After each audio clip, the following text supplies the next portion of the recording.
Pathetic boy. You never had a head for success, my dad told me. Wait until you hear what happened next. I was trending nationwide, announced as one of the youngest male founders on Wall Street.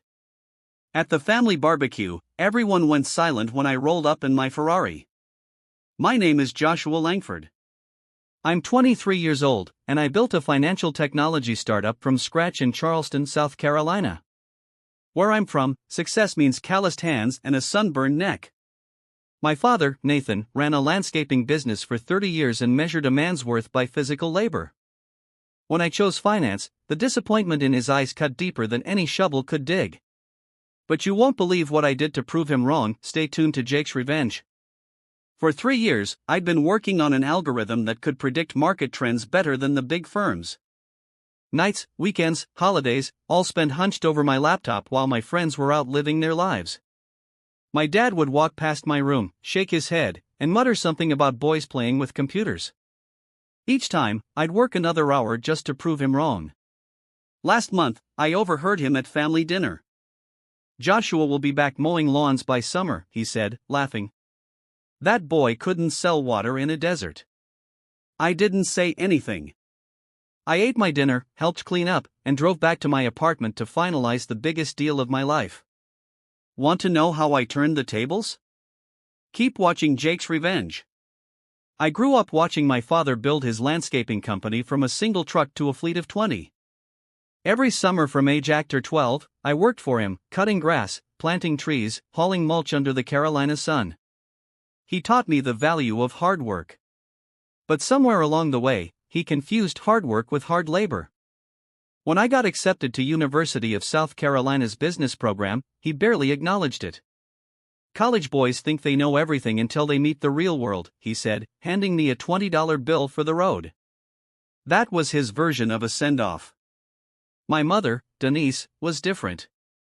She slipped me $500 she'd saved from her teaching salary and whispered, "Go make something of yourself that makes you happy." She never said it in front of my dad. During sophomore year, I developed an algorithm that caught the attention of one of my professors. This could revolutionize how regular people invest, he told me. I dropped out the next semester to focus on building it into something real. When I called home to explain, my mother cried. My father hung up. For the next 2 years, I lived off ramen and worked out of a tiny apartment with 2 roommates. One venture capitalist after another turned me down. Too young, they said. Not enough experience.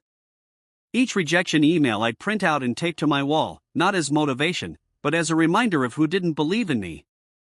Thomas Blake, my roommate from freshman year, stuck by me.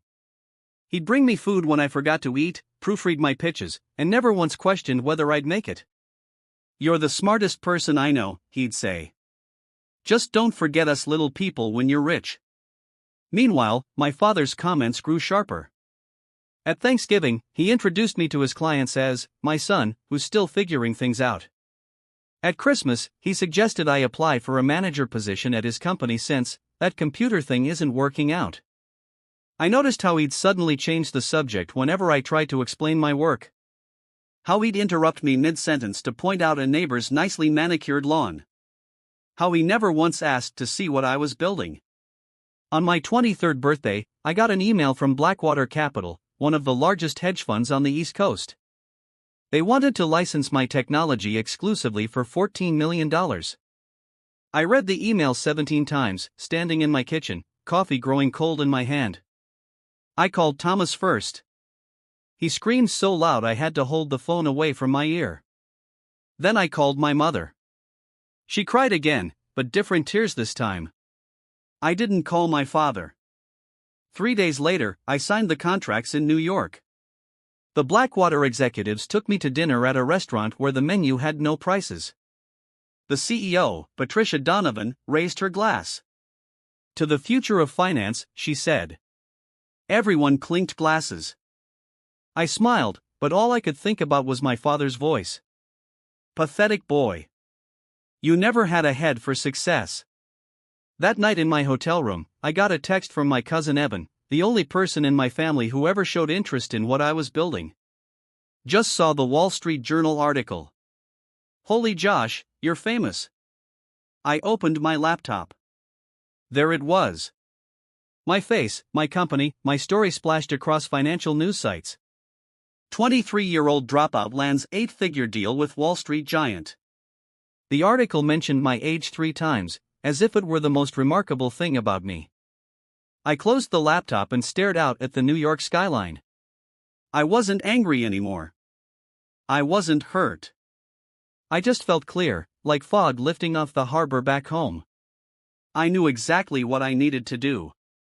The next morning, I walked into a Ferrari dealership wearing jeans and a t-shirt. The salesman ignored me until I mentioned the price range I was considering. 2 hours later, I drove out in a red Ferrari Roma. Not because I particularly wanted one, but because I needed a message that couldn't be misinterpreted. I didn't call ahead before driving home to Charleston. I knew my father's annual Memorial Day barbecue would be happening, the one where he invited all his clients, employees, and extended family to show off his success. I timed my arrival for exactly 2 o'clock, when everyone would be gathered in the backyard. As I pulled into the driveway, the rumble of the engine drew eyes before the car was even visible. I parked next to my father's pickup truck, the one he'd always been so proud of, and took a deep breath. This wasn't about revenge. This was about finally being seen. I stepped into the backyard, carrying nothing but my car keys. The conversation stopped, like someone had hit a pause button. My mother's hand flew to her mouth. My father stood at the grill, spatula in mid-flip. "Sorry I'm late," I said, walking toward him. Traffic from New York was terrible. He recovered quickly, putting on the smile he used for clients. "Well, look who decided to grace us with his presence." He clapped me on the shoulder, too hard. "Whose car did you borrow to make that entrance, son?" The guests laughed. "I didn't." "It's mine," I said quietly. "Bought it yesterday, right?" He nodded, winking at Uncle Frank. "And I'm buying a private jet next week." More laughter. I pulled the title from my back pocket and handed it to him. His face changed as he read it. He folded it carefully and handed it back. "Must be nice to have rich friends who trust you with their toys," he said, turning back to the grill. "Grab a plate." Your mother made potato salad. Throughout the afternoon, I tried to talk to him. Really talk. Each time he deflected. When I mentioned the deal, he changed the subject to landscaping contracts. When I tried to explain the technology, he suddenly needed to refill the cooler. When his business partner asked me about the Wall Street Journal article, my father interrupted, "Don't believe everything you read, Pete. Journalists exaggerate everything these days." By evening, most guests had left. I found my father in his office, doing paperwork, like he always did after hosting. "Dad, we need to talk about what's happening with my company." He didn't look up. "There's nothing to talk about. You got lucky with some computer thing. Don't think this makes you special." $14 million isn't luck," I said, my voice steady. He finally looked at me, eyes narrow. "You know what built this family?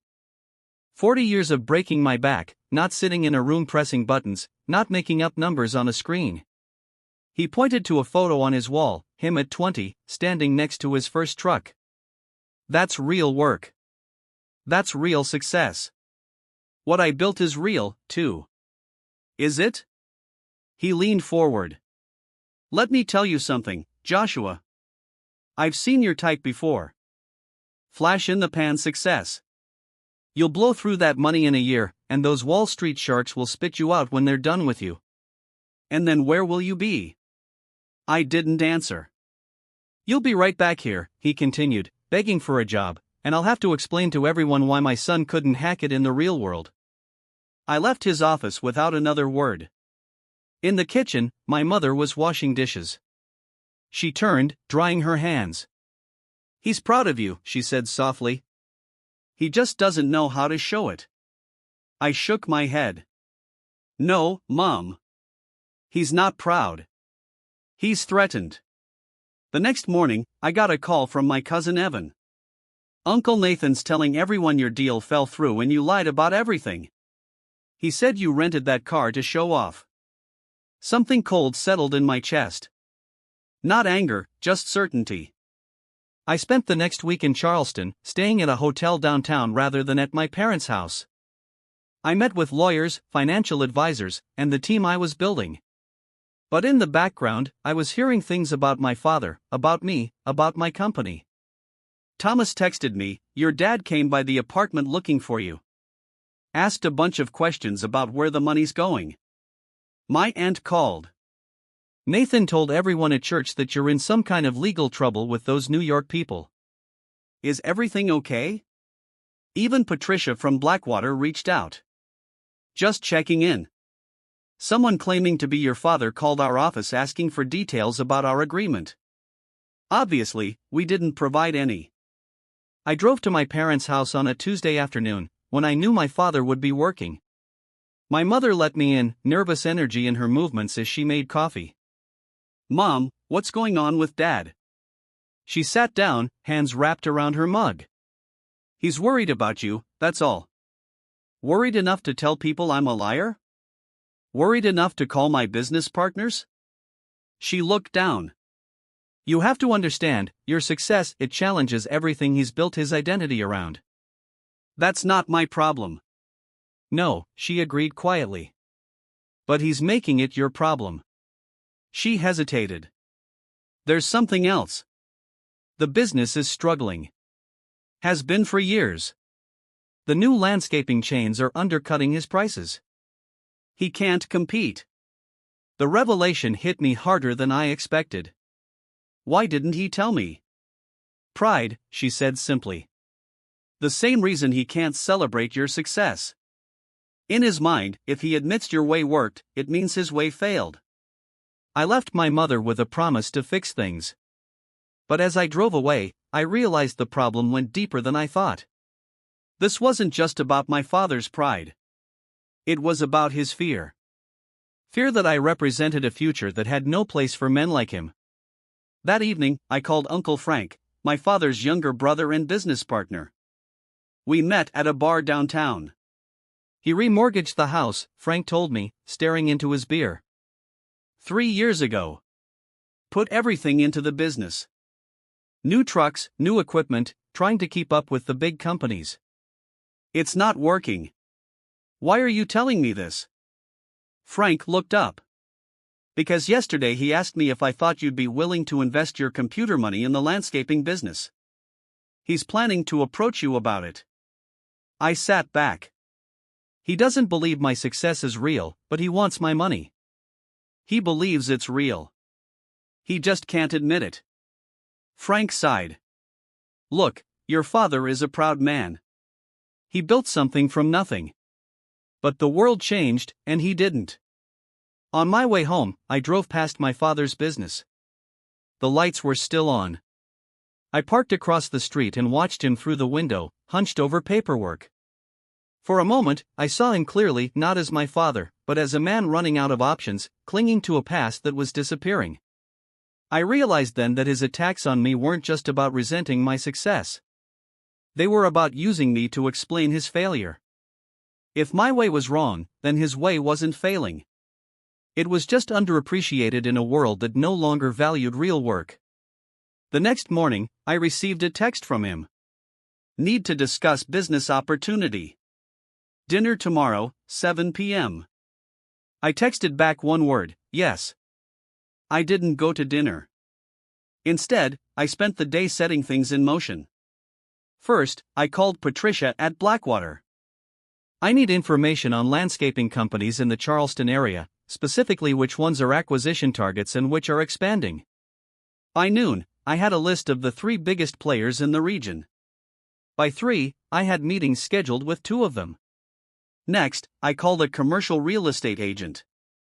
I'm looking for properties suitable for a tech incubator, preferably in Charleston's old industrial district. The following morning, I met with Greenscape Enterprises, the largest landscaping company in the state. The owner, Harold Jenkins, was expanding aggressively. We've had our eye on Langford Landscaping for a while, he admitted after I explained my interest.